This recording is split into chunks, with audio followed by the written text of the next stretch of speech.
Hey y'all! I am trying something a bit new this year where I'm going to do an end of the month tune recap on YouTube, and I'll be posting it up to my blog on my website.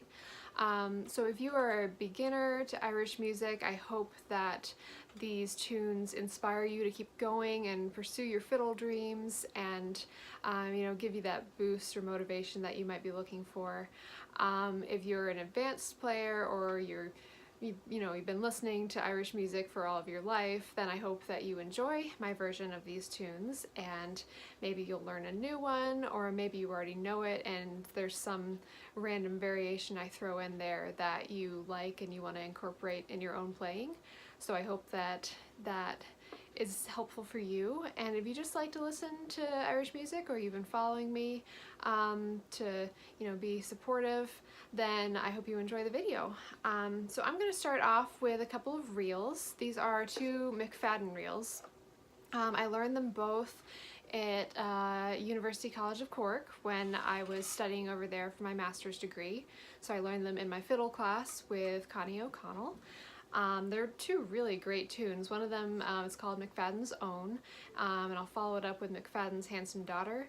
We kind of just sat there one day and we learned all three McFadden tunes that apparently are out there. There might be more, but what we know is that there's at least three. I'm not going to include the third one, McFadden's Favorite, just for time purposes. But it's also a great reel in G, so if you guys want to look it up, you can check it out on thesession.org or YouTube it, see if someone has recorded it. Really great tune. So this set is McFadden's Own and McFadden's Handsome Daughter.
So those are two reels, McFadden's Own and McFadden's Handsome Daughter. Stay tuned because I'm going to be posting some jigs and some polkas next.